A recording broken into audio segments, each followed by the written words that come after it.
Revolution Radio proudly presents, live from the heart of the Blue Ridge, Roanoke, Virginia. It's the Just Bernard Show with host Bernard Alvarez. Join Bernard as he shares topics that reveal the real matrix and empower your human experience, including world liberty, the esoteric, suppressed technologies, spiritual ascension, and human consciousness.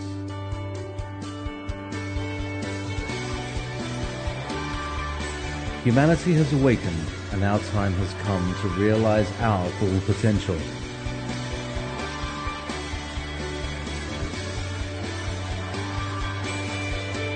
And now, live from the Star City, your host, Bernard Alvarez. And welcome, everybody, to the Just Bernard Show here on Revolution Radio at freedomslips.com. We've got a fantastic show for you today. We are going to be discussing the sacred sphere and among other topics pertaining to sacred shapes, monuments, history, metaphysics, mystical, all with Paul Burley in just a few moments. So thank you for listening, and I just want to welcome you to this very special show today. Before we get started, let me welcome our assistant producer, Treva Knott, is joining us live from Winnipeg, Manitoba, recovering from a bug. How are you feeling, Treva? I'm good. Feeling much better, thank you. Oh, good. I guess the cold finally got to you up there in Canada, huh? Kind of. Okay. Well, you sound a lot better. Your spirits are sounding back to normal. So thank you for that. And also, I just wanted to share before we bring Paul on that Treva will be in the chat room to take your questions. If you have any questions for myself or for Paul Burley, just type them in the chat room, and Treva will definitely make sure that we get them for you and answer them live here during the broadcast. Before we move on, I do have an announcement to make. For those of you that know, I'm probably driving everybody crazy on the internet now that I'm back to work full time. For the last several weeks or months, I have been working on a project, my book actually, called The Book of One. It's a second edition, and some people have asked me, why am I making a second edition? Why did I make a second edition? Well, I self-publish, so that first edition was like really sloppy. I think we published it back in 2008, and for the last, 5 years, I guess, 5 or 6 years, it has been really haunting me.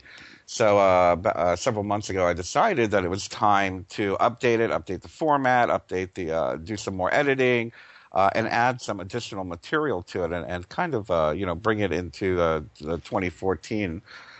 So I went ahead and did that, and I'm very happy to say that I think I announced last week that it was being published on Kindle. Today, I'm happy to announce that the paperback is now available. The Book of One, Returning to Source Wisdom, and you can find it, of course, on Amazon and Kindle, and I think it's going to be available in several bookstores as well. So just go online, and you can actually find out more by going to the G.I.C.org, our website for the Global Illumination Council, and there's a big old banner there announcing the release of the book today. There's even a trailer video, a really cool trailer video to watch and let you get a little glimpse of what the subject matter is all about.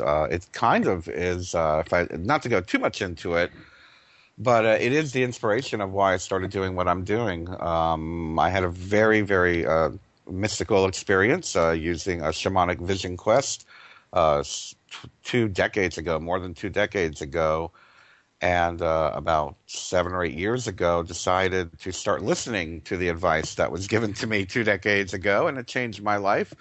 And it also inspired me to do what I'm doing now, doing radio, writing books, being the empowerment director for an international organization, teaching classes, et cetera, et cetera.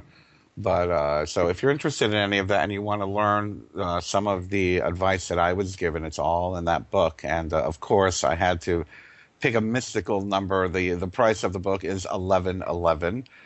and the Kindle version is 777. So we had to keep it aligned with our mystical, spiritual selves. Anyway, so we've got a fantastic guest joining us today who also has a fantastic book that we're going to be discussing today, The Sacred Sphere, as well as a new book coming out shortly. Let me tell you a little bit about Paul Burley. Over the course of the last 30 years, he's investigated physical landscapes and historical cultural developments of thousands of sites across North America. He's also the owner of the Business Owner's Guide to Environmental Assessment, addressing identification and mitigation of environmental concerns associated with properties ranging from undeveloped land to high-density commercial industrial properties. In tandem with his professional work, he's had an interest in the history of architecture, engineering, science, and technology, and indigenous and ancient cultures. In 2003, he turned to intensive study of world mythology and the extensive record of pictograph and architectural symbolism expressed by secular and spiritual traditions around the world. His latest book from 2012 is The Sacred Sphere, Exploring Sacred Concepts and Cosmic Consciousness Through Universal Symbolism. And welcome to the show, Paul Burley. How are you today? Hi, Bernard. I'm doing well, and I think it's a little bit warmer where I am here in Minnesota than Triva has right now. So I'm sure. I guess I should consider myself fortunate. Right, exactly. You know, we have an admin that lives over there. You guys had some pretty heavy snow the last several weeks. We've had snow. Well, the spring snows have started up about a week and a half ago, and in the last 3 days we've received another foot. So it's been cold but quiet on the snow front. But now as it warms up, the snows start to come in again, and so it's just a part of life here in Minnesota. Oh, geez.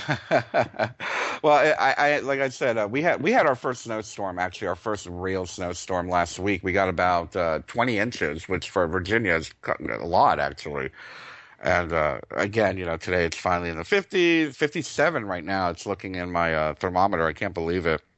Well, if you have 2 or 3 inches of snow down there, that probably puts traffic in a bind, but if you get 20 inches, it probably shuts everything down. We were shut down for 3 or 4 days. Yeah, it was so funny. I got to just share this. I think it was the second day. The snowplow started to come through, right? And the snowplow got stuck in the snow and had to call a tow truck right in front of my house. I was like, not even the snowplows can plow this stuff. There has to be someone with their cell phone out taking pictures of that. Oh, I did. I even took a video, but for some reason Facebook wouldn't let me upload it. But anyway, it was very funny. I felt bad for the guy, and all the neighbors were standing around watching him, you know, and he's spinning his tires, and everyone's trying to give him advice. And this is the plow guy, so yeah. That's always the way. Excuse me. But anyway, Paul, let's talk a little bit. Let's share with our guests a little bit about what drew you to what you're doing now. I know you're working with Gary Evans, our good friend of mine, and we seem to be running in the same circles. I just realized the other day. And what is it that tell us a little bit about your path to be here to share this type of information that you're sharing now? Well, everything that I've been doing throughout my career has led me to what I'm doing today. I'm absolutely sure that that's the case, that there's a reason for everything that happens. And I wasn't a believer on and when my life changed, the experience in wanting. But up until that time, I was a civil engineer, soils engineer, designing foundations for roads and bridges and buildings, and became more involved in the environmental front, investigating properties for contaminants and designing schemes to clean up the properties so we can return that land back to being useful for the owner of that property. And that was all well and good. I had my own business for 11 years as an engineering consultant, and we did engineering work and environmental geology, and I really enjoyed that. But in 2003, when I discovered, I shouldn't say discovered, I just happened to encounter a medicine wheel in the mountains of Wyoming at an elevation of over 10,000 feet. And it's at a location, it's only accessible for about 2 months out of the year. And I was very surprised that, that type of a structure would be up that high at such a high elevation. And little did I know at that point that it would send my life in a completely new direction, but that I had all of this basic knowledge of a variety of things that had built up over the course of 30 years to the point where I was now utilizing that package of information and recognizing things that we'll get into that I describe in the book that are coming in from a perspective that others that are professionals, whether they are architects or archaeologists or other phases of engineering, or delve into history, ancient history, prehistory, that they're not seeing the things that I'm seeing because I can come in from a different perspective. So I think the plan was that I was supposed to be following along my life as it's transpired, and so here I am. Out of consulting completely. I'm not a professional engineer anymore. I'm not a professional geologist anymore. I was for 25 years in both of those professions. And writing is far more important. There are things that need to be discussed around this world, and they need to be discussed now. And so that's what's brought me to this point. That's wonderful, Paul, and I'm so happy to hear that so many of us on this path have been, I don't know if you want to say called forth, but have found that our calling is to bring information to the masses and to really educate and bring knowledge, wisdom, whatever it is, in order to, for me, it's about creating the new paradigm, or at least the new consciousness that's coming around the planet. I think you're very, very right there. I'm right in line with you on that. There was a point, I had a particular experience where I was shown something, and the direction that I was being encouraged to take. But I certainly could have said no. One can say no to the creator, whether the creator is the sun or the center of the Milky Way, that black hole in the middle of the Milky Way, or God, or however one wants to consider the creator being animate or inanimate. That entity, whatever it is, can ask you or encourage you to do something, and you have free will to say no. But your answer and how you perform from there on is a good indicator of who you really are.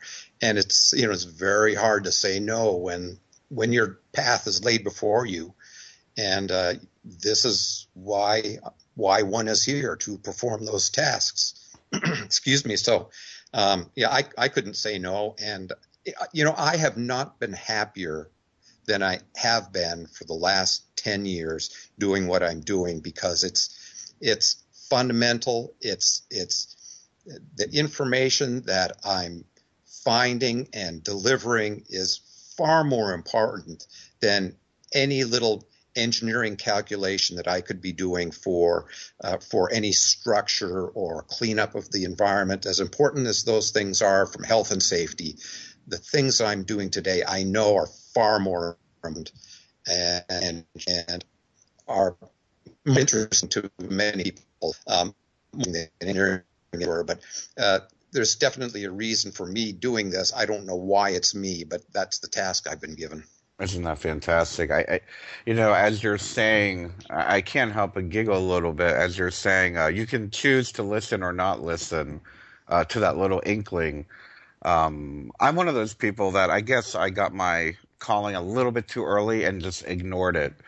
And it was like, 15 years of just completely being unhappy and whatnot. And it literally took a hurricane for me to say, well, a hurricane to begin the dismantling of my career in order for me to move into what I'm doing now. It was like the destruction of a business, the windows blowing out, the loss of, income, living without electricity for a month and saying, well, what am I going to do now? So your choices were limited. Yes, I would say I wasn't asked. I was kind of shoved. Well, I just happened to take a walk one day and boom, here's this medicine wheel in front of me. Yeah. And it was like this light went off in my head. It just hit me immediately that there was something very important that had just happened when I made that connection. And it has grasped me and held me, and there's no two ways about it. I had to do what I continue to do today, and I'll stay on that path from here on out. I have no reason to change. And Paul, let me ask you: when you found that medicine wheel, was it during like an exploration of a particular site that was going to be developed, or had you come on sacred images when you were in architecture or surveying land or anything? Well, I've always been interested in Native American culture. To some degree, but a friend of mine and his brother and I went into the Bighorn Mountains of Wyoming. It's the easternmost range of mountains in Wyoming. So if one was in South Dakota in the Black Hills and driving due west, the first mountain range you would come to are the Bighorn Mountains. And the tallest peak in the Bighorn Mountains is Cloud Peak. And the three of us were going to climb to the top of Cloud Peak. And the evening before we were going to make our final ascent, we finished dinner, and I was nervous because I knew that there was what appeared to be a knife edge running about 500 or 600 feet that we would have to walk along or crawl along to get over onto the mountain to get up to the top. And it turned out that the knife edge was maybe 15 to 20 feet wide, not as bad as I thought it was going to be. But I was nervous. So I went for a walk after dinner, and within 5 minutes, I came upon this medicine wheel that was tucked away, but not too far off of the main trail, up to the top of the mountain. And like I say, I knew exactly what it was, and it's a perfect circle about 7 feet in diameter. And it was... I recognized it for what it was, but I was curious about how old it was and what the geometrical symbolism was all about, because I figured it had to be a very sacred, important site to be putting something like this up at a place that is only accessible for a few weeks, a couple months out of the year, and then it's covered with snow. And so it had to be used, or any rituals or ceremonies associated with it would be performed in a very short period of time during the year, and that might be an indication of why it was built where it is. But I didn't know, and I didn't know who built it. I didn't know how old it was. So I wanted to pursue those questions, and ultimately I was able to figure out what this wheel is doing up at that high elevation, who built it, when they built it, and in particular what the symbolism of it is. And it's a perfect 7-foot diameter circle of boulders, and then there are cobbles and other stones that create 4 diameters across the circle, so that the circle's cut into 8 pieces of pie, essentially. And then there's a cairn of stones about a foot high and right in the middle of it. So it's very simple, very basic. But I wasn't so interested in what new age understandings were of the symbolism. I wanted to know what the traditional meaning of the symbolism was from the people who actually constructed this prehistorically. I determined from using my engineering analyses, I was able to estimate the age of this structure without any testing, and it's very simple if you know what you're looking at. So that's what set me off on this path, and it was just phenomenal, the things that I found. And ultimately it turned into the book, The Sacred Sphere, which runs on and on for about 600 pages. But I just, the information is just fascinating, just is overwhelming when one realizes what is going on here on this earth, by ourselves, by the earth, by the universe itself, and that we all should be on one direction purpose.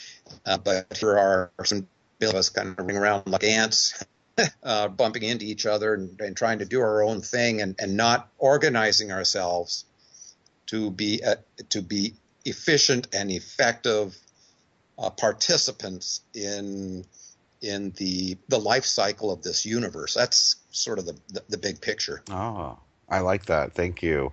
And with that, let me ask you. Well, you said that this was your first moment, I guess, of delving into the mystery, so to speak, and it obviously has stuck with you. What is it about the symbol of the sacred sphere that is so important to you? And what is the symbol that you call the sacred sphere?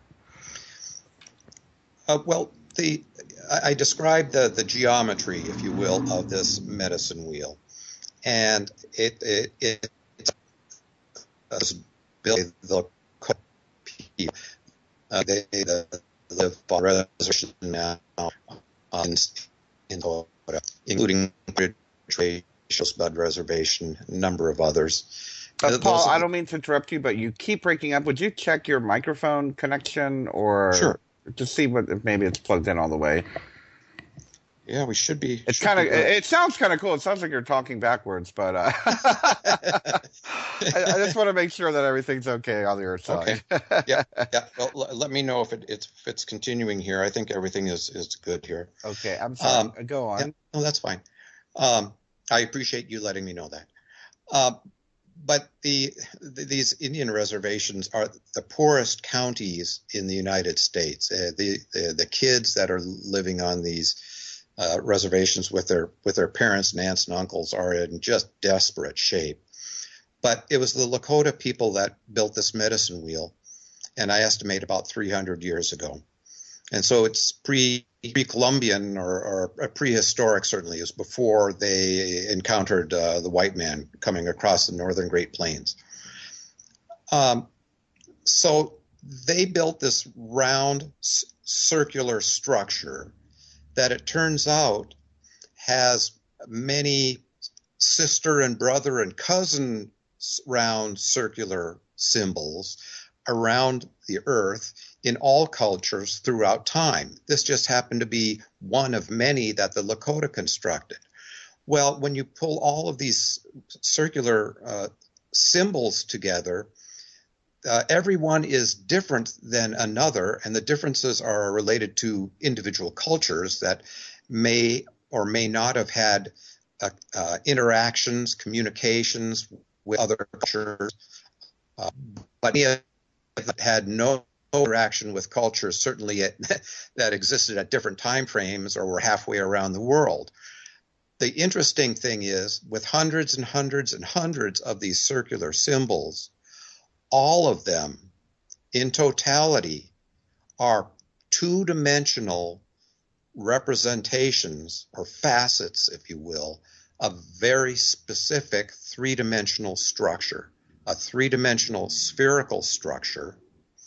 And geometrically, that structure is a distiachous dodecahedron. It's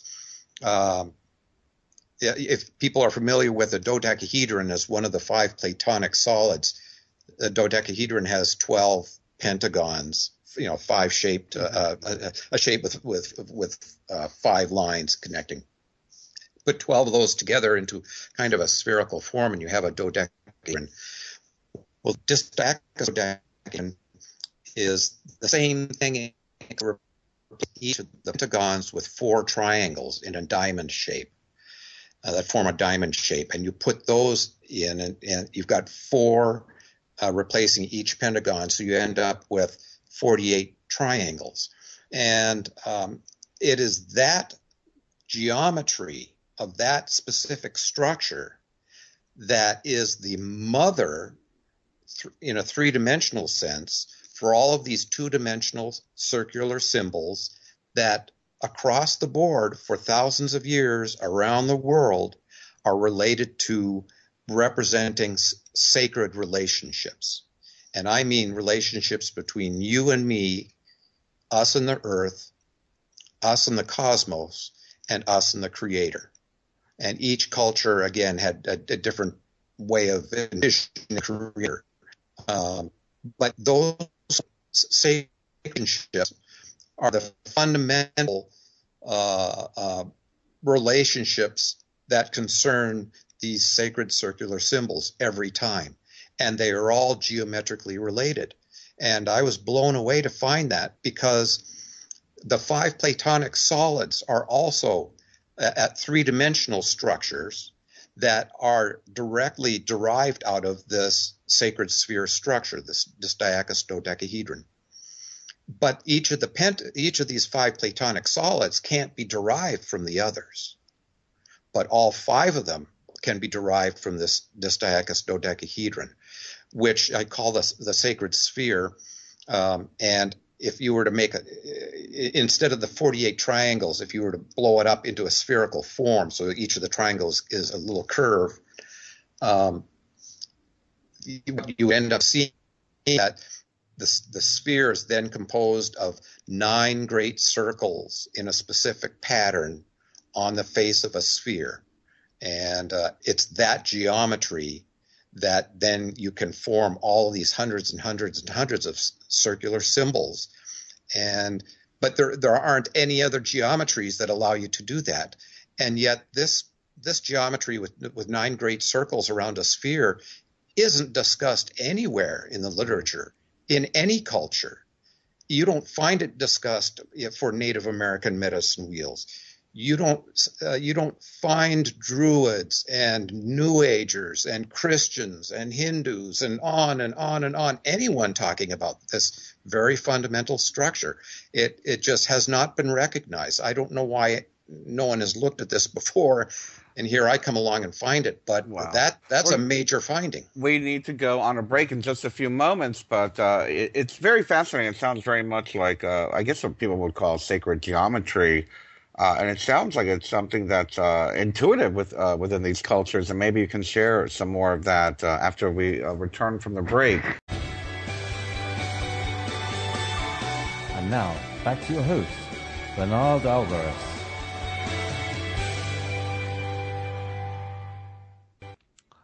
Welcome back to the Just Bernard Show here on Revolution Radio at freedomslips.com. We are having a very interesting discussion today with Paul Burley on his book, The Sacred Sphere. And before we went on the break, Paul was telling us a bit about the mathematical geometric aspects of what he calls the sacred sphere.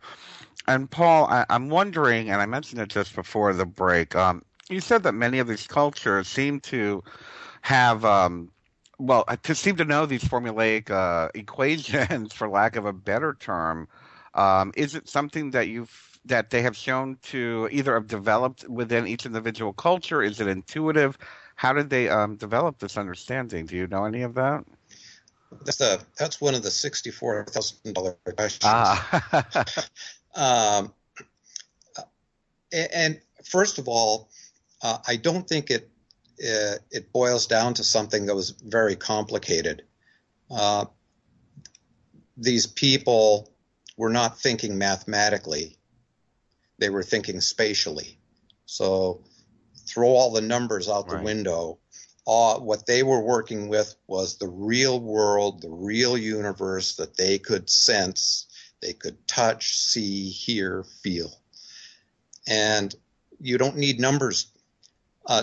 Geometry is a natural feature of the universe. Mathematics and using numbers is a way to model what we are sensing, but those numbers are not at all why the universe operates the way it does. It's geometrics. It's geometry. Mm-hmm. And so people were, for some reason, the human psyche we all seem to be wired the same, such that when a priest or priestess or shaman several thousand years ago in the jungles somewhere on this planet was ingesting some hallucinogenic compounds derived from plant or animal, whatever it was, and they have these altered stages of consciousness and experience certain things, and then come back and return to reality, if you will, and back to their village and describe what they experienced when it pertains to, or there's a recognition of, these sacred relationships, again, between human beings and the earth and the cosmos and the creator.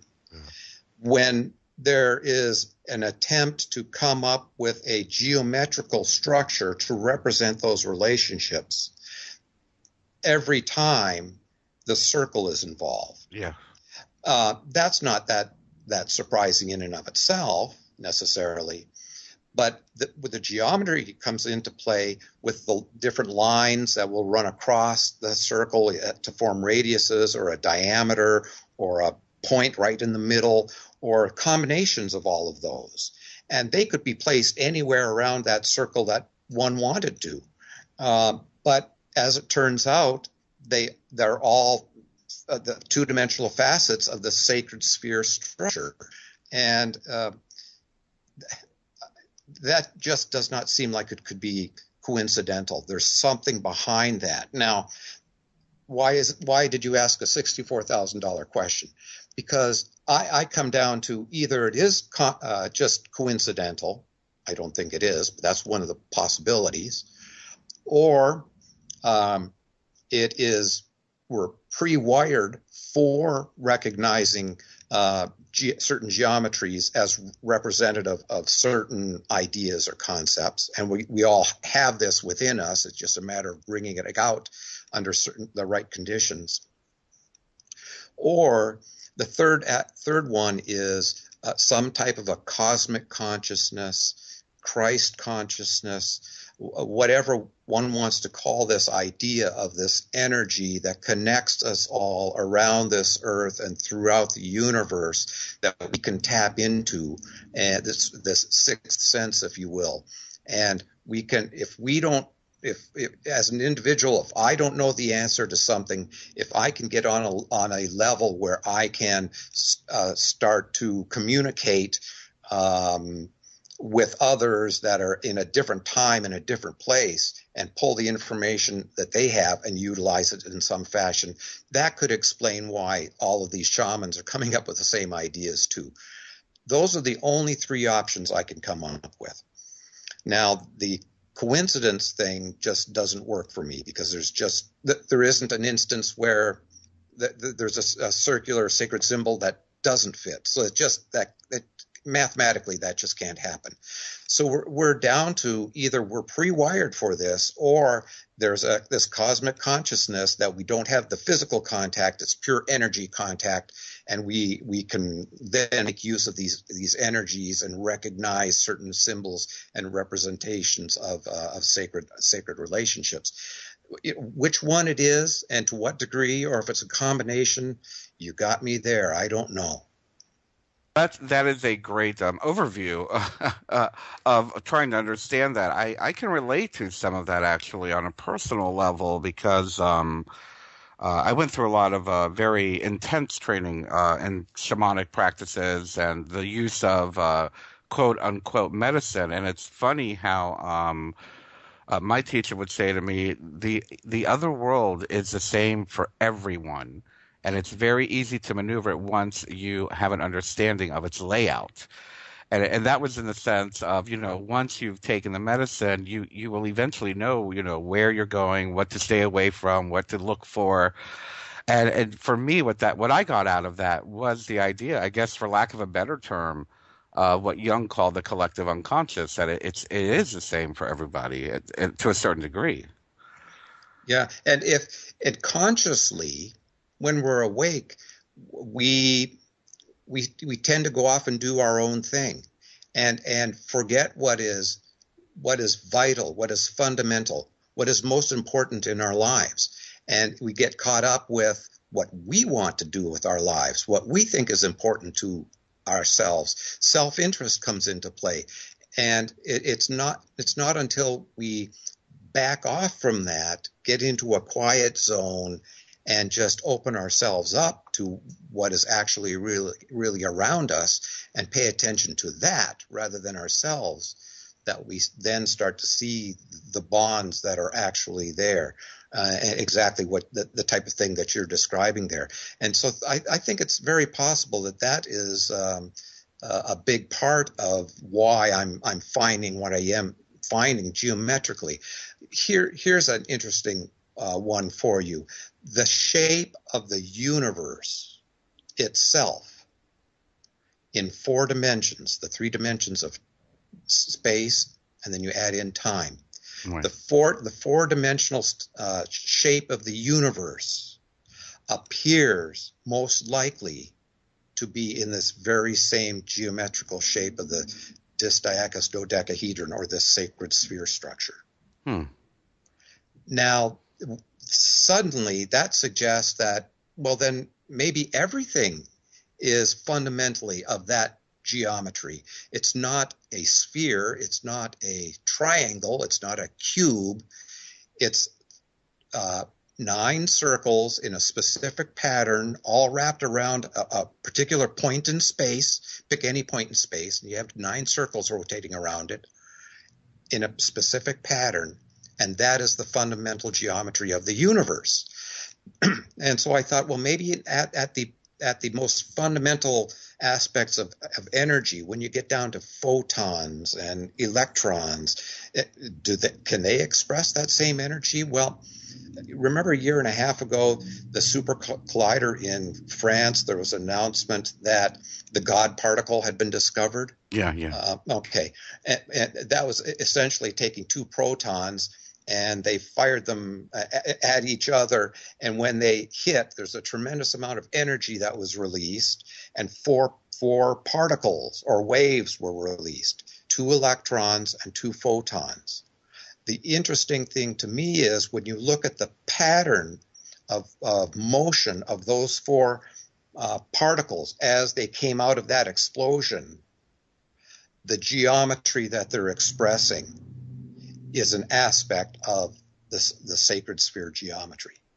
So now you have these very fundamental, basic units of energy, and you have the universe itself, and each of these at both ends of the scale are expressing this very same geometry as shamans were coming back to their villages and saying, this is the geometry that represents sacred relationships. Mm-hmm. And each culture had a piece of that, but they didn't, they used the circle, and they knew that the circle represents a sphere. And this is important too.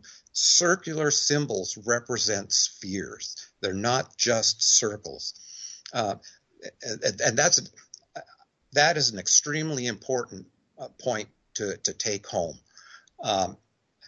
But all of these symbols then directly reflect that the truth of the universe, that at all scales, when you look at matter and energy and whatever combination and density and strength and weakness they may have, they're all made up of waves of energy that express themselves in a particular and the very identical geometry as everything else does. That means that you and I are composed of units of energy, waves of energy that are acting in a way such that they express this sacred sphere geometry about them. And that is, science hasn't gotten there yet, but shamans thousands of years ago, for some reason, they all came to the same conclusion about how to express these relationships geometrically. And I think it's very simple. It's there between us or within us, or a combination thereof, but it's there. But it's taking science a long time to discover that, And the wonderful thing I will say is that some science, especially on the alternative or the quantum level, seem to be expressing a little bit more, how shall we say, advanced thinking in their formula and whatnot. I believe a magician said back in the day that magic is just science that has not yet been discovered. Yeah.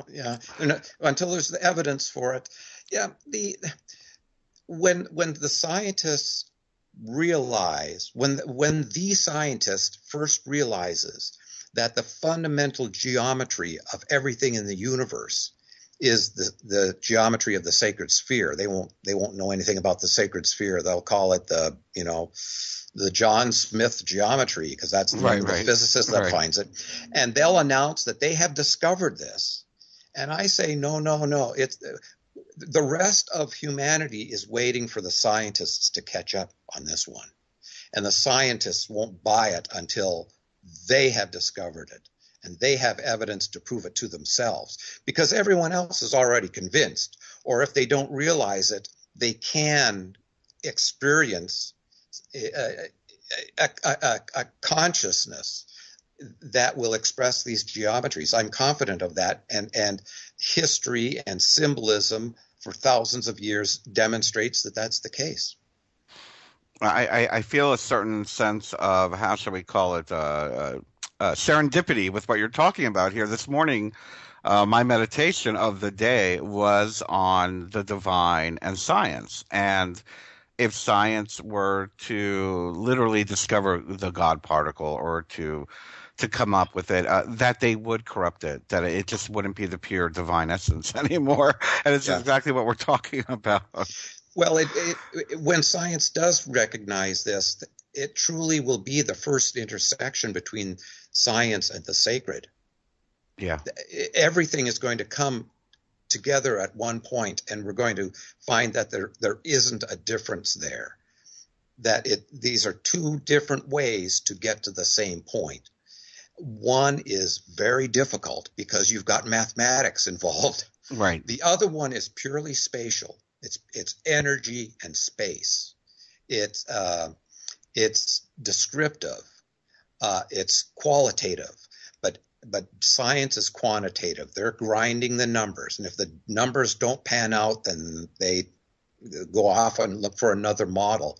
Well, the model is staring us right in the face because it makes up everything that that is in the universe. And so it's just a matter of waiting for them to confirm that for themselves. Yeah, and then how it'll be corrupted and tried to make use of, well, that'll be interesting. But I don't think that we're very far off from that point. I think we're close to seeing that happen. There was a physicist, I attended a conference a couple of years ago, and a physicist showed on his during his presentation, the last slide he showed was a slide that he says, this appears to be the geometrical representation of energy, and it was the flower of life. Oh yeah. But that's a two-dimensional form. Right. But with your eyes, you can kind of say, well, those are like spheres that are interconnected, type of thing. But he was showing this as a two-dimensional representation. Well, the flower of life, the seed of life, the tree of life in Kabbalah, all 5 Platonic solids, all sacred geometries that you've ever heard of, all of those structures are specific facets of the sacred sphere structure. So you don't even need circles to recognize the structure. The tree of life in Kabbalah isn't a spherical structure at all. It's very planar and composed of nodes and links. And yet it is exact. Those nodes are exactly where the 9 circles that create the sacred sphere, where those circles interconnect, or where they cross, is where the nodes of the tree of life are located. So it's actually, that sphere is actually buried in the tree of life. Wow. That if you take that tree of life and take the bottom and the top and rotate that thing right around to make a circle, you basically create a sphere. it fits perfectly this sacred sphere structure. So whoever was coming up with that, and I discussed this in the book, a couple possibilities and how it was derived, but they were manifesting their vision of what the vital connections. Again, they were interested in these sacred relationships and how to get from point A to point B. And here we are down at the bottom of the rung, and we want to get up to the top. But all of these relationships interconnected, and they put up a geometrical structure. And lo and behold, it's reflecting this very same spherical geometry. You know, I'm getting a visualization in my head. I'm visualizing a page out of my my books with the Tree of Life, and what if I ripped a page out and did what you said, connect the top to the bottom, and at the same time I'm thinking of the idea that science talks about folding time, that we could do the same thing. So you're giving me a lot of food for thought. Thank you for that. I can't. I have to go back into my books now and read a little bit more, and try to visualize this idea of the Tree of Life the way that you've described it. Yeah, you'll find it matches just perfectly, and that was an epiphany for me, seeing that was a confirmation that everything that I had done with these circular symbols was true enough. But then when you go off on a tangent and look at something that is representing these same relationships but doesn't include circles, or it doesn't appear to at first glance to consist of circles, but that's only because it's laid out in a plane, in two dimensions. Yeah. But human beings are the only ones that make things in two dimensions. We make flat walls. We make flat screen TVs. Right. We can do a lot of things and make things in two dimensions. But the universe otherwise doesn't do that. Geometrically, spatially, everything's three-dimensional. If we just look at space and remove time from the concern. We're the only ones that try to create a new world by flattening everything, and that's purely for economy. That's for ease, for efficiency of creating things that we think we need when we actually don't need them. That's part of the big problem that humanity has. We keep thinking we can make it better and progress, and I'm confident that what we call progression is really a regression. And we just continue to regress and regress and regress. Ultimately, we're going to pay the price for it. Oh, I agree. But that's kind of the fact of the matter. We keep trying to do this. This is a perfect example then of this being fully conscious, awake, and trying to do our own thing and think it's in our best interest, and yet it is completely contradicting what we see the rest of the universe doing. And it's no wonder that this world is messed up, and our relationships with each other is messed up, and our relationship with the earth and the resources that we're extracting is messed up. There's nothing wrong with utilizing those resources, but there's a certain way of doing it that is in the universe and the earth and our best interest. And there's another method of doing it that is purely in our interest. And if you do it purely in our interest, the earth is going to appear to lose. In the short term, we win. In the long term, we're going to be the losers. So we need to change perspectives on what we're doing here. And again, this geometry idea, this sacred sphere idea, I think is fundamental to recognizing that.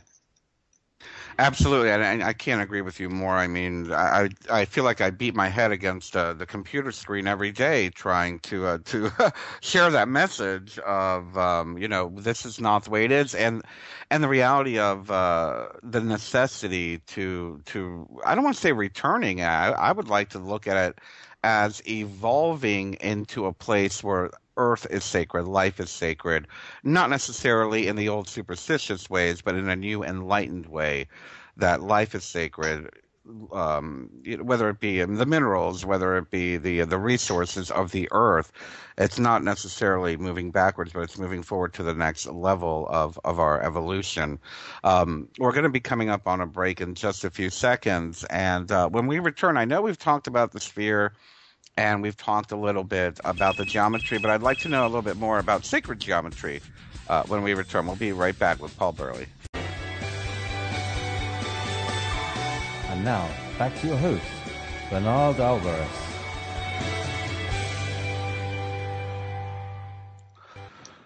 Welcome back to the Just Bernard Show here on Revolution Radio at freedomslips.com. Today we're talking about the sacred sphere with Paul Burley. And before the break, we were talking, we were talking about so much, but I was going to ask Paul now, the connection. Is there a connection between what we talk about so much these days in sacred geometry? And I'm not one to really follow much of that, but I'd like to know if there is a connection between what you're saying with the sacred sphere and what people talk about with sacred geometry. Well, I haven't delved into sacred geometry in and of itself. However, I was forced into studying it to some degree because of what I was encountering. Right. And so you're correct in making that connection. The way I see sacred geometry, if you look at the individual sacred geometries, a triangle or a pyramid shape, or a cube or a sphere or what have you, each of these different geometries in 2 dimensions or 3 dimensions are representing something, some idea, some concept, some part of the human condition or human psyche, if you will. But they represent something specific along those lines. And they're also very specific geometrical structures. The fact that geometrically every one of these fits as a part of the geometry that is the sacred sphere suggests to me then that as symbols, since those geometries are symbols of concepts, of numerous different concepts, that all of those concepts then in bulk as unity, as one big thing, is what the sacred sphere is really all about.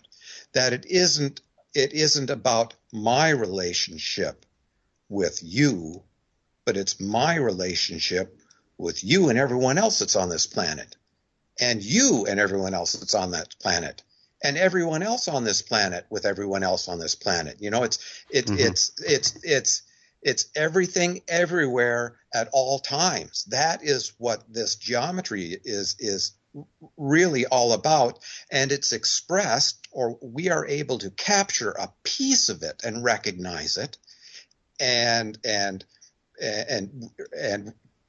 create a circular symbol to represent something specific.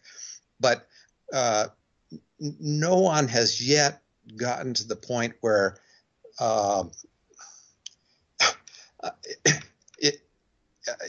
you don't want to see it's like you don't want to see the eye of God. No Mm-hmm. one has seen the eye of God, or you'll die, Right. fright and so forth.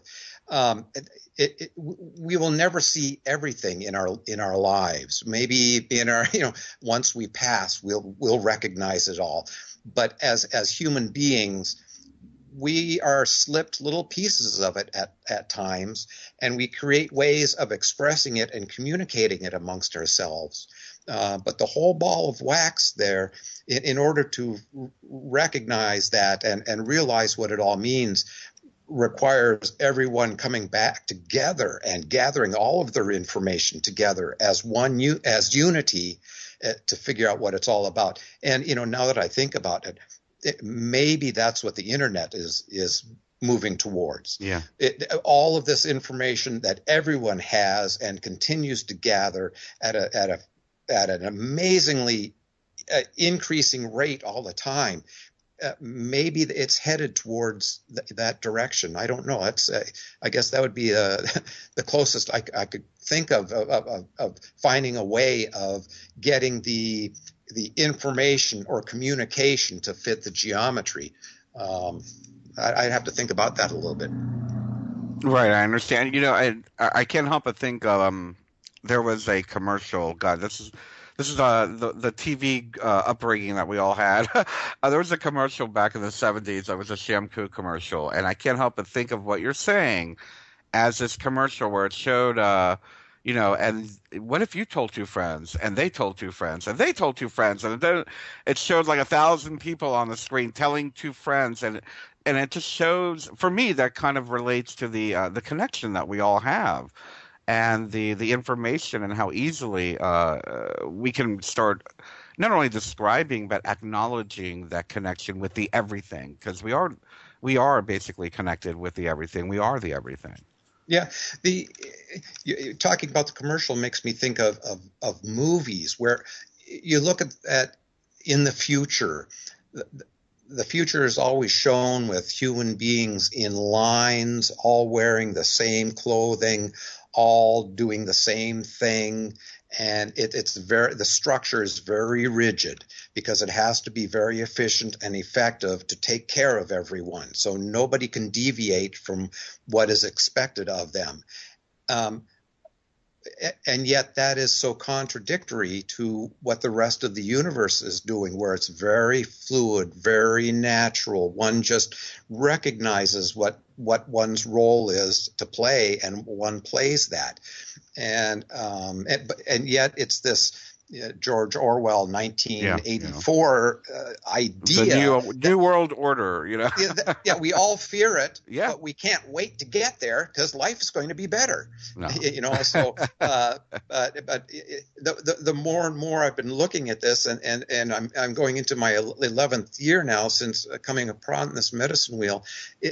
I'm absolutely sure we're absolutely headed in the wrong direction, and if we're hoping to get back to paradise, it's not going to happen until we realize that we are on the wrong track and that we've got to get back on the right one. And that's what the whole thing about getting back to paradise is.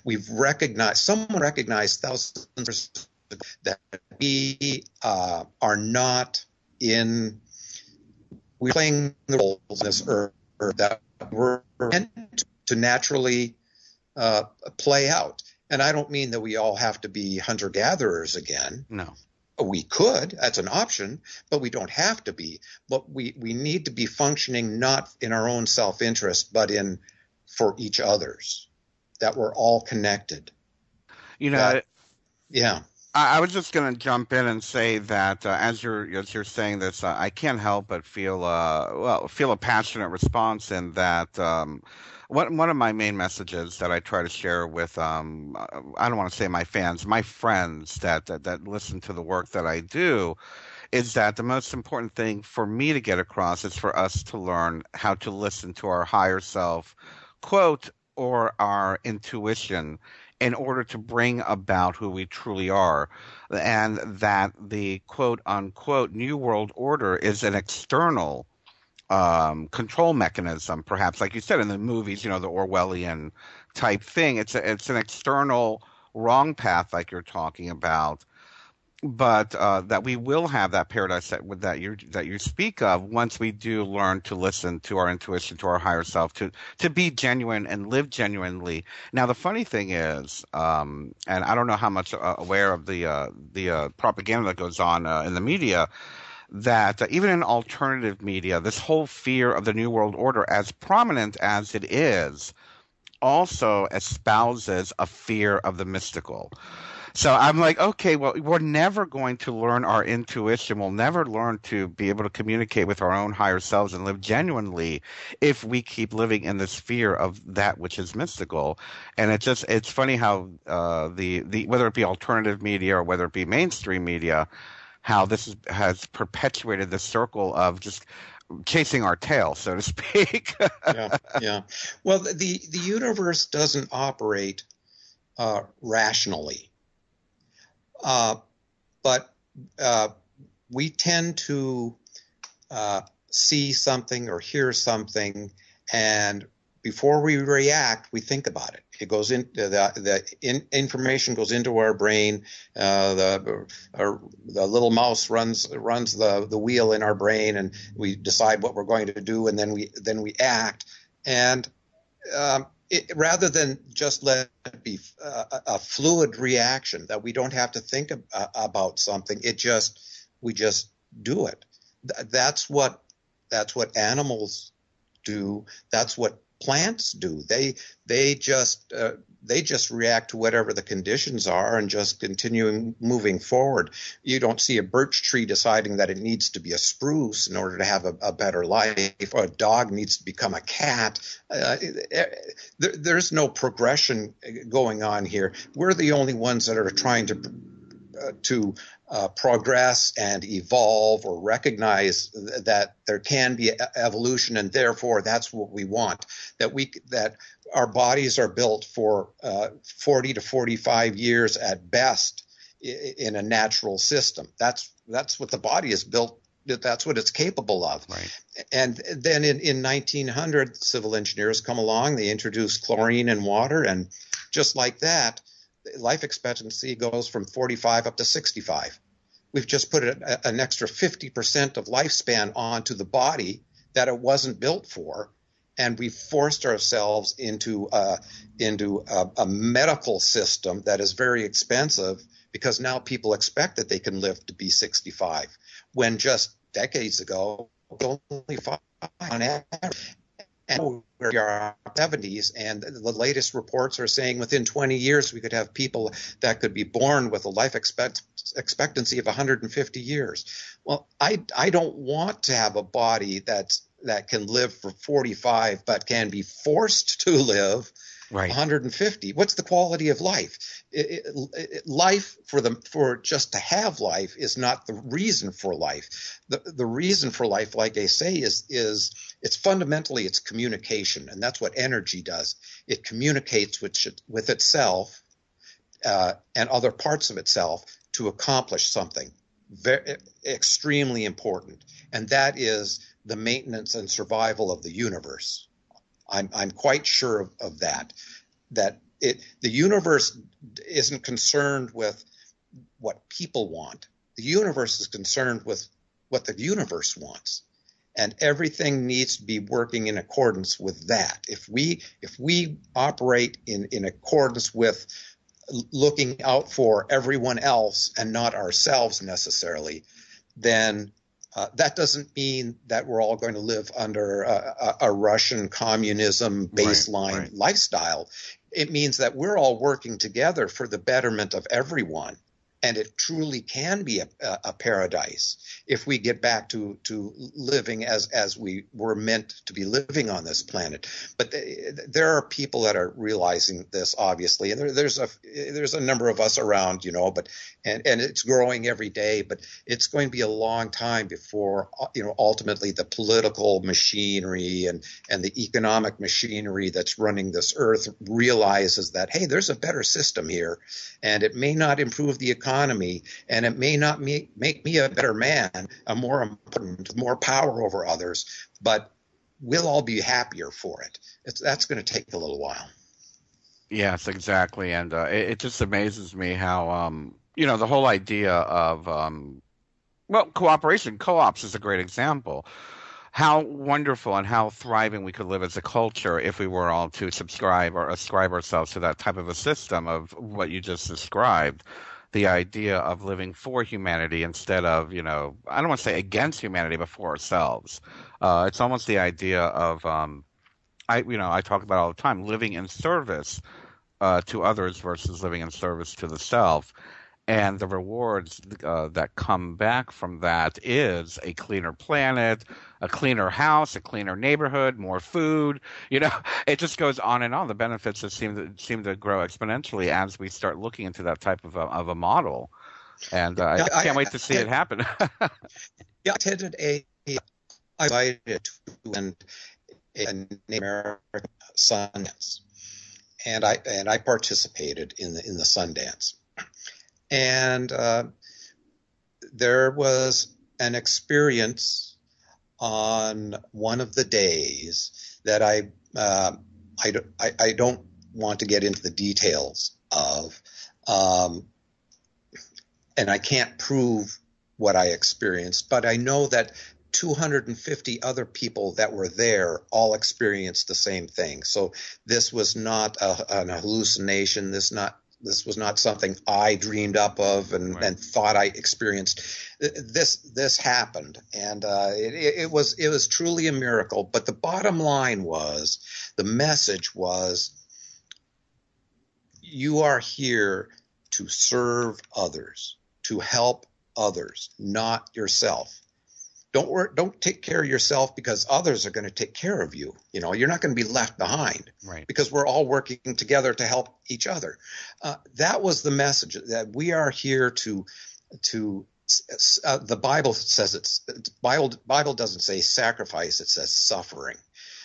We're here to suffer. We're here to sacrifice for others. We're not here to conduct blood sacrifices. We're not here to sacrifice other animals and human beings for our good. That's murder. But if our sacrifice of our time and our effort for the benefit of others is why we're here. And why is that the case? That's exactly what the universe is doing. That's what it's been doing for the last 14.6 billion years. It's been working to function in a way and evolve in a way that it wants. And it all operating into make happen. We just happen to be off course a little bit. We're not doing what we're supposed to be doing. So what I experienced, the message that we were given is, yes, this sacrifice, this suffering that these people were doing during the Sundance is exactly what we should be doing. It wasn't a glorification of suffering and sacrifice. It was an acknowledgement that you are demonstrating. You're not just talking the talk, you're walking the walk. You're doing what is in the best interest of the greater community. And that's a powerful message. But people don't like to hear about sacrifice. No, it's not about sacrifice. But it really is. It's a matter of how do you define that sacrifice. Exactly. And not only that, I feel that the idea of sacrifice is also the idea of it. How do you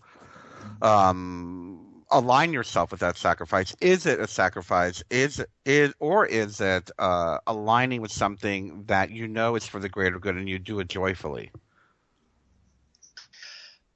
I know that I am full of joy. I have not ever been happier than I have been over the last few number of years. Now, economically, it doesn't work out. Right. And I'm not accumulating stuff anymore. In fact, I don't even want stuff anymore. I would just rather cut back on all the bags of stuff that I have and just work to help others. I don't have that self-interest anymore, other than the motivation for myself to get out of bed each day and continue to study, research, and write about and communicate to others what I'm discovering, what I'm thinking, because I was shown that this is why I am here. And once you accept that, suddenly I don't need to strive each day to do better than my neighbor and have a greater piece of pie than he does, right? And die with a heart attack at the age of 64, just before I was about to retire. But I've got a great bank account. You've done nothing on this earth if that's what you're living for. But if you turn it around and say, I don't need that money, it may come anyway, okay? Right. But if I don't need that money, I don't need that boat. Here in northern Minnesota, I can get by without that extra snowmobile, And instead, I'm going to invest my time and effort to do things for others. You'll be a much happier person. You'll enjoy life. You'll enjoy your relationships with other people. You'll have a greater appreciation for what is all around you and is given to you freely, because you're a part of the universe. You are a part of what it has been given to you. You see the world, you see the universe in a totally different way. And I believe that ancient and indigenous cultures across the board, that is the way that they saw their relationship with the universe. that they weren't working for the individual, because if you did things just for yourself, you didn't survive very long. You had to have a coordinated effort with everyone working in sync with what you were given on this earth in order to make it through that 45 years. And that's the problem that we have. We keep moving away from that, and this self-interest continues to take hold and drive us further and further in the wrong direction. I always I've been perpetuating this for 20 years now. I've always said that we need to, I don't want to say return to a tribal way of thinking, but to evolve into a tribal way of thinking, and exactly the same definition that you just stated. It is about if you go out and hunt a buffalo by yourself, who's going to help you drag it back and cut it up and store it and and whatnot, and you're not going to be able to eat all of that. So the same thing goes with money and things. Money is it.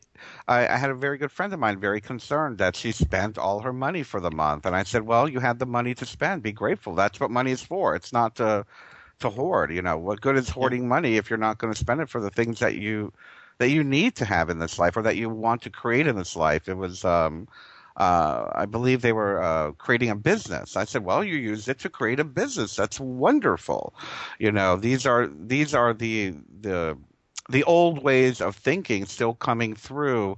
And I think it's within all of us. I mean, I even have it. I mean, I like you, I live in a very, very budgeted life month to month as well. And I'm just grateful to have all the things that I need, not necessarily what I want, to do the work that I'm doing. And that's all that really matters. And it's amazing how people, let's say, from the outside looking in, will say, oh, but you don't have a new car, or you don't have a new pair of pants, or you don't have a good dentist, or whatever. And it's like, well, I don't need it. And if I need it, I'm sure it'll come as needed. And being able to say that with a smile on your face. Yes. And that's the hard part. I think people don't understand that. They're like, oh, he's so eccentric. I'm like, I'm not eccentric. I'm just being myself and living genuinely. But I guess looking from the outside in, that would be considered eccentric. One of the four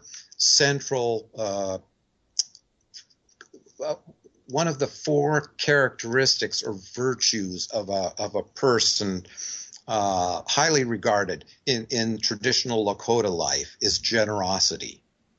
So if I happen to be a hunter and I take down a buffalo and I can haul that thing back to camp and distribute it to all of the elderly and the children and the people who need that, and maybe keep a little of the the meat that isn't the best meat for myself, if I keep anything at all, then I am highly regarded for that. Right. And people will do that for me when I'm in need. Now you're looking at a society that's functioning extremely well, taking care of each other, and will grow and will have the resources distributed in a fashion that everyone will be successful in life. That doesn't mean a lot of buying power, but it does create a lot of influence in getting things done, as long as you're working within that system. But I think it's a system that it is worth going back and taking a look at and seeing that there's self-interest and there's generosity. Right. Which side of the table do you want to be on? And to a great degree, we need to be right up near that wall, right up against the generosity side, far from that self-interest. If you're on the edge of the Grand Canyon, don't jump. Yeah. Use some common sense, but walk at the edge of the Grand Canyon. Help some others. Keep some others from jumping. And that's kind of what it's about. So I like that idea of generosity. It's something that I think about each day. Giving to others, and that's what I try to strive to do every day. Last week we had Gregory Sams was on talking about his book, The State is Out of Date, and he was talking kind of similar regards to what we're talking about here. The difference is that he was pointing out is that it's not, and a lot of people here in the show, especially on Revolution Radio, is very activist oriented. And I just want to clarify, we're not talking about communism or socialism. There's a difference between having the state make you share and just having it within the culture, that it is a natural aspect of who we are. And I think, for me, that's what it's all about. It's about coming to that place like you're talking about, individually, where we are motivated internally, not coerced externally. Coming into that relationship with one another, coming to that relationship with our friends, our peers, our neighbors, our community, to make sure that everyone is living happily.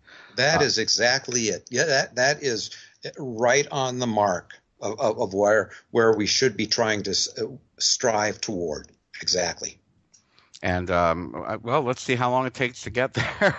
I mean, the beautiful part is you're seeing a lot of communities coming up, cooperative communities and whatnot. Like I said earlier, we're seeing lots of co-ops coming around. We're seeing a lot of even in. Geez, where was it? Here's a very funny example. Actually, I think it was a couple years ago, and I was so blown away by this idea. Ozzy Osbourne, of all people. His Ozfest, he had one show where it was pay what you can.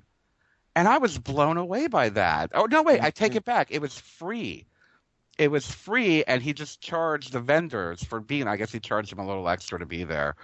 But it was completely free. I thought, what a fantastic idea. Wouldn't it be nice if the entire culture started working like that, where I always talk about a free economy, where everything is free, and then those who would benefit from participating in your event, they will be the ones that have to pay. Make the corporations pay to be there versus the people. Yeah. If you have the ability to pay, you cannot attend. Yes, exactly.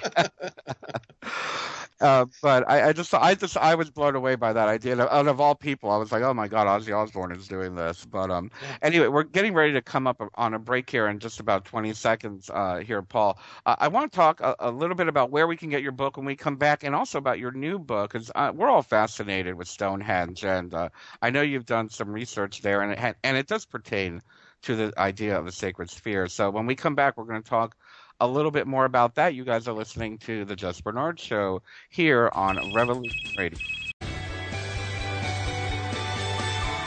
And now, back to your host, Bernard Alvarez.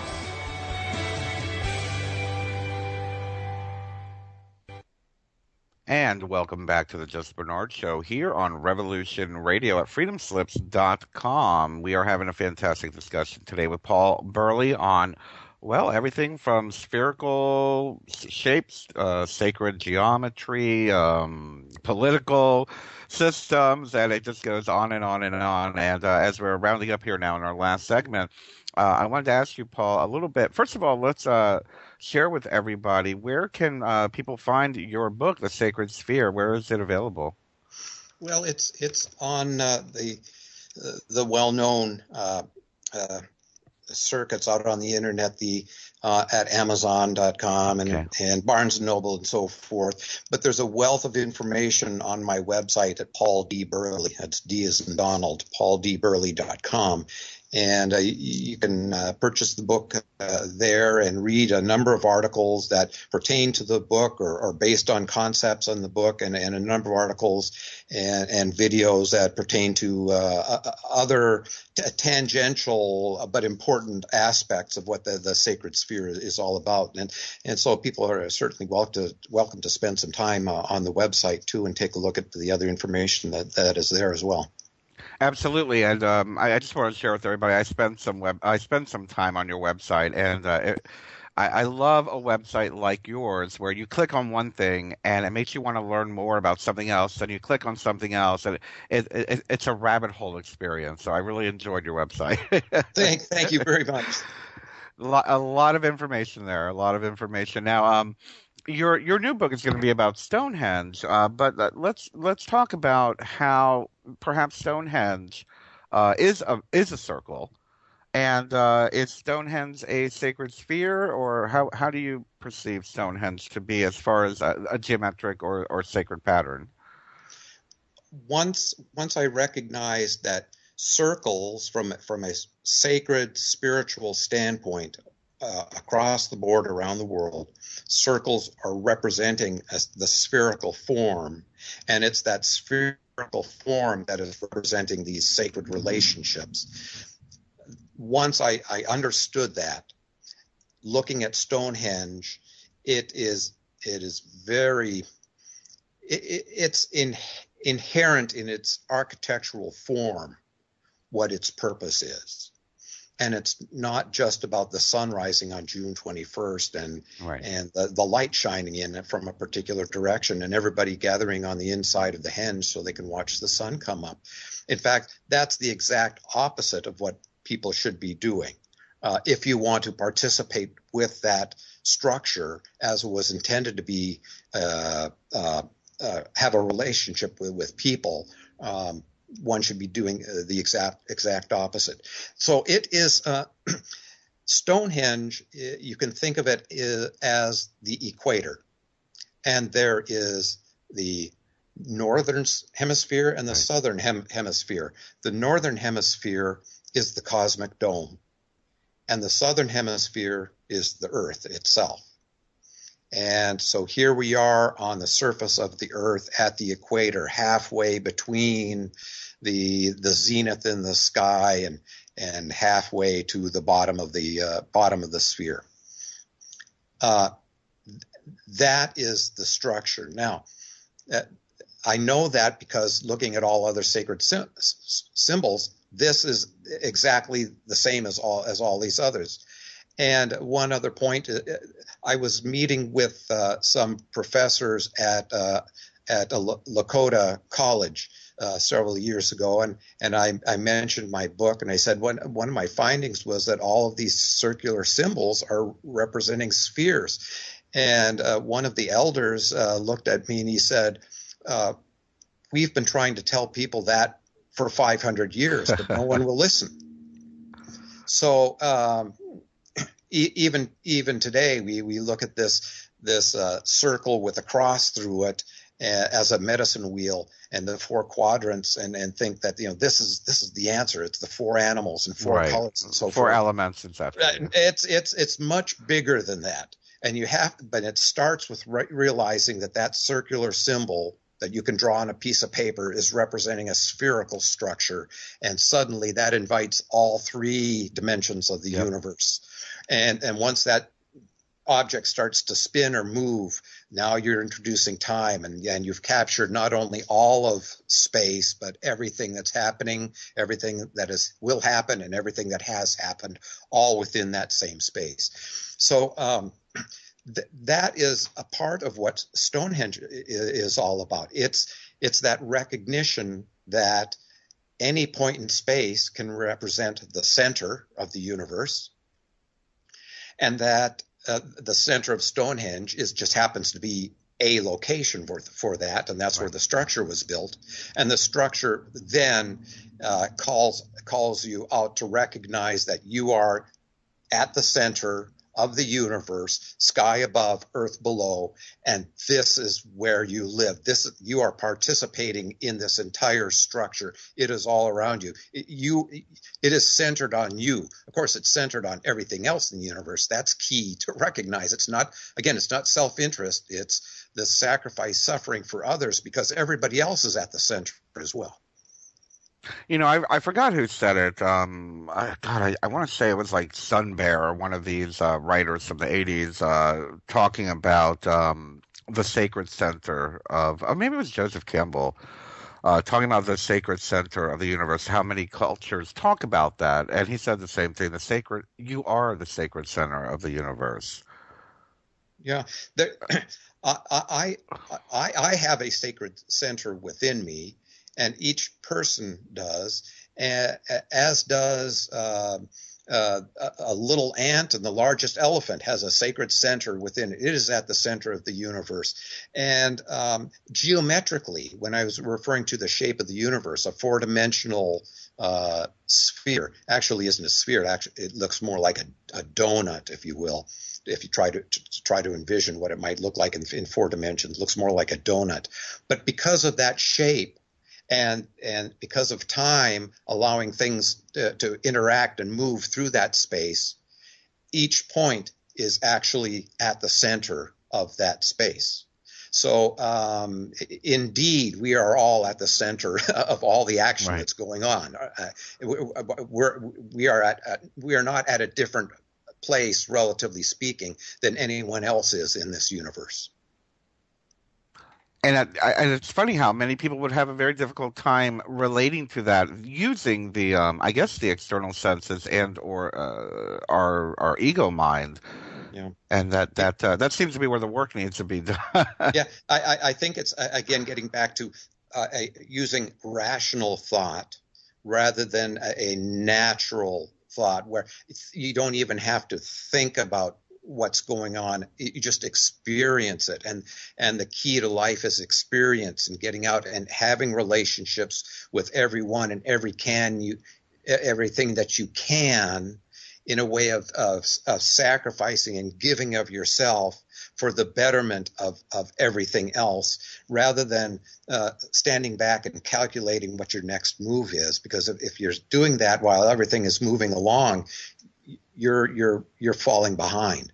So I think there's I haven't really gotten into that very deeply, but I think it's this rationalist approach that took hold in Western society back 2,000 to 3,000 years ago that is has set us up for where we're at today, and we're really no better of a predicament than we were back then.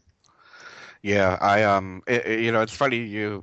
Well, for me, I call it the patriarchy, and I don't want to blame the men, but I do blame the assertive, not the assertive, the aggressive construct that is being created due to, like you said, 3,000-4,000 years ago of control and trying to control the moment, trying to control the future.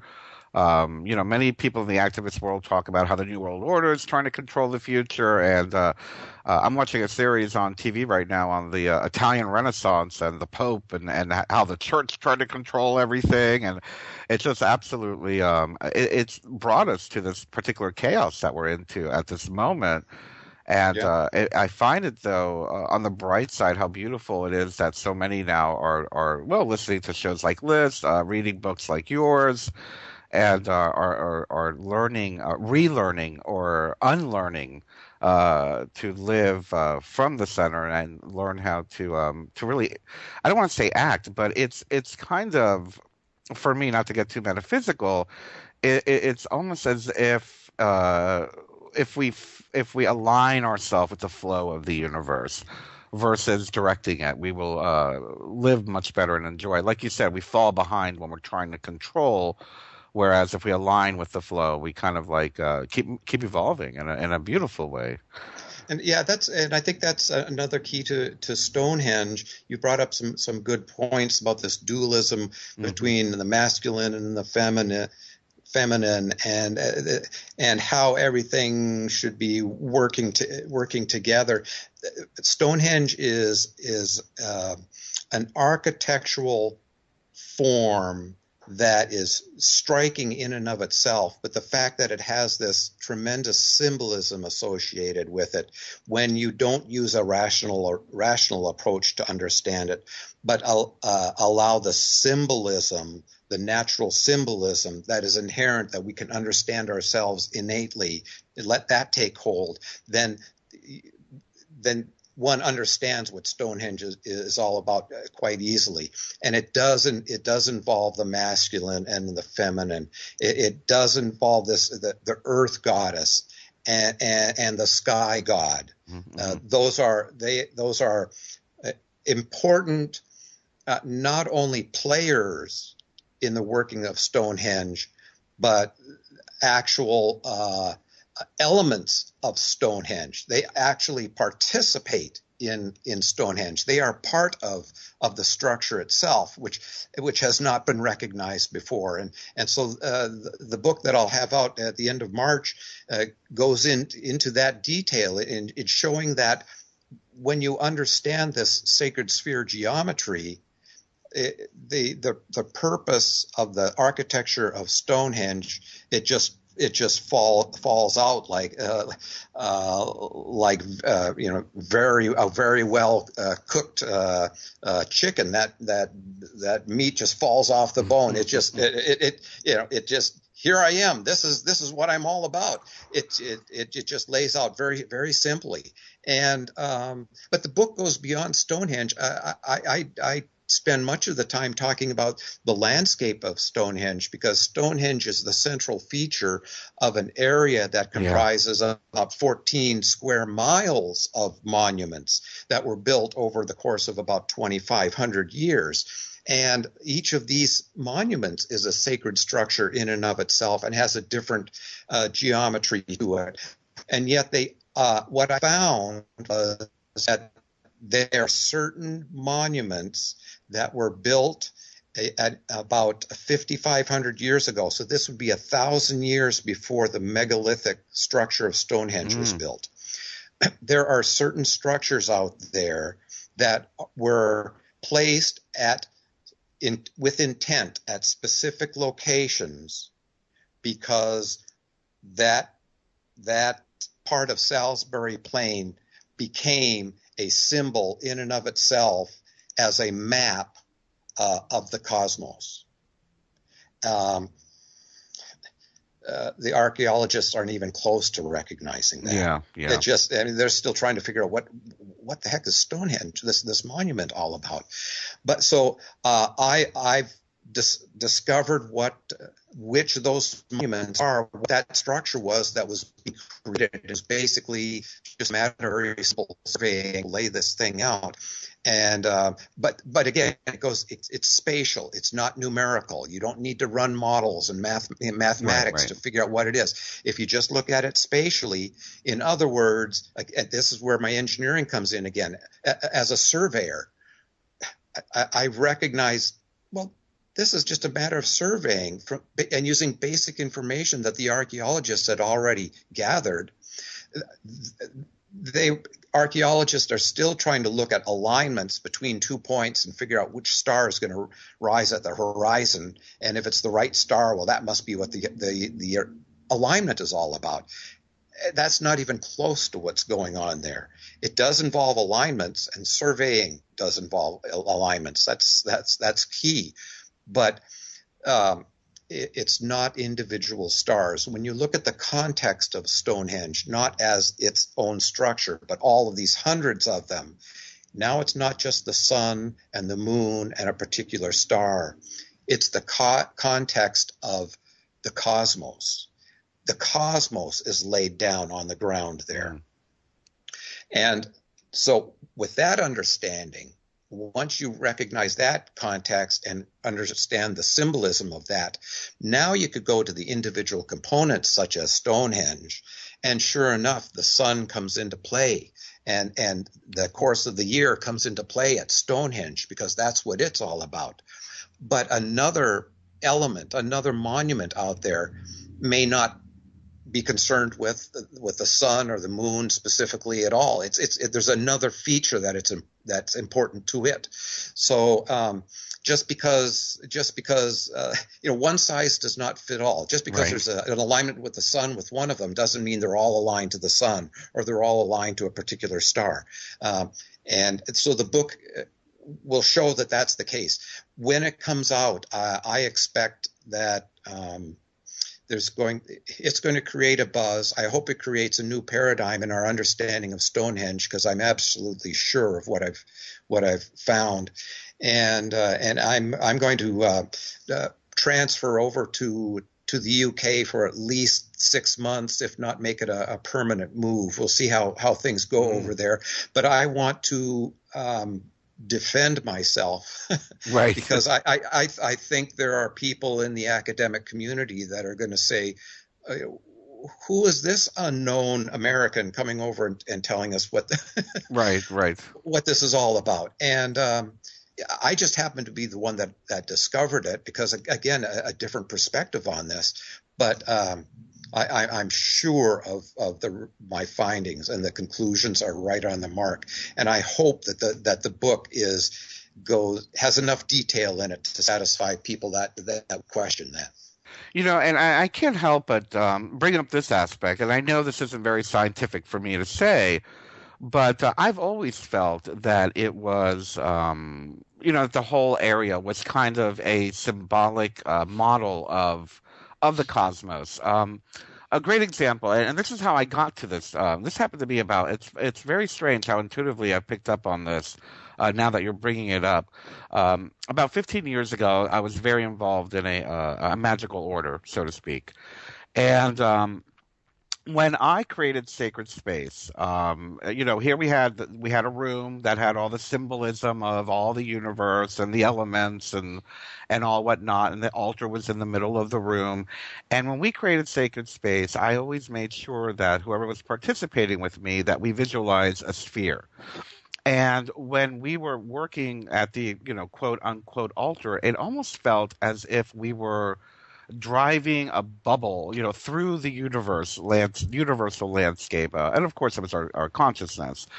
But, and I always said, you know what? I feel that many of these particular sacred sites that we talk about and that we study are doing the same thing, that they are these models that, I mean, now that I'm putting it, now that you've said it, and I put two and two together, I would love to do a ceremony at Stonehenge using the symbology that you've just described, seeing it as above, underneath, an entire model.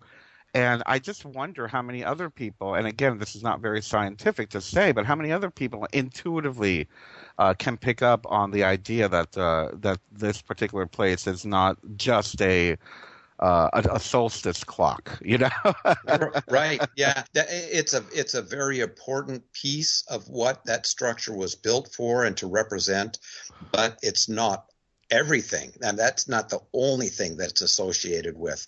So, but absolutely its form, its circular form representing that sphere is very important, and anyone that would recognize the meaning of that, meaning anyone living at that time in these Neolithic cultures, and keep in mind that what we refer to as indigenous cultures today, the Native Americans or the tribes that were discovered in the Southeast Asia back in the 70s and 80s, they're basically moving from a Neolithic culture to a modern culture in a matter of a couple of years. That's very frightening, very difficult to handle. Yeah. But they're living in a culture that is very much like what was in Britain 6,000 years ago.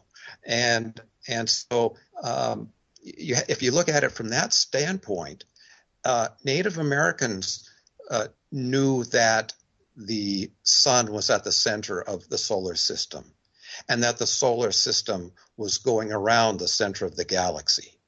And they knew about precession, this wobble that the Earth has, the precession of the equinoxes, where there's a cycle that occurs over the course of about 26,000 years called precession of the equinoxes. Mm-hmm. That this was known to ancient cultures, indigenous cultures. The people who built Stonehenge, that was an indigenous culture.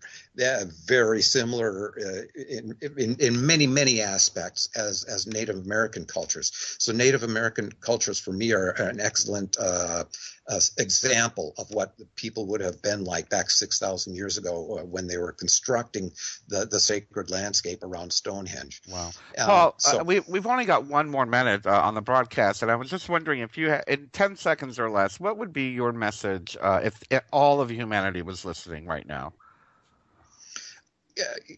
Help others. Live the golden rule and live your life to serve others.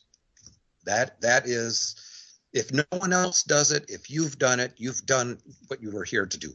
Wonderful, beautiful. And everybody, please, you can go to pauldburley.com. You can find out more about Paul and his wonderful work. I want to thank you so much for joining us, Paul. It did go by very quickly, as you said it would. I had a great time. Thank you very much. Thank you so much. And I just want to remind everybody that next week, of course, we will return. I will be doing one of our monthly consciousness talks. I'm going to be doing a talk called Conspiracy, Fact, and Fiction, and try to clarify some of the fear porn and some of what's really going on out there.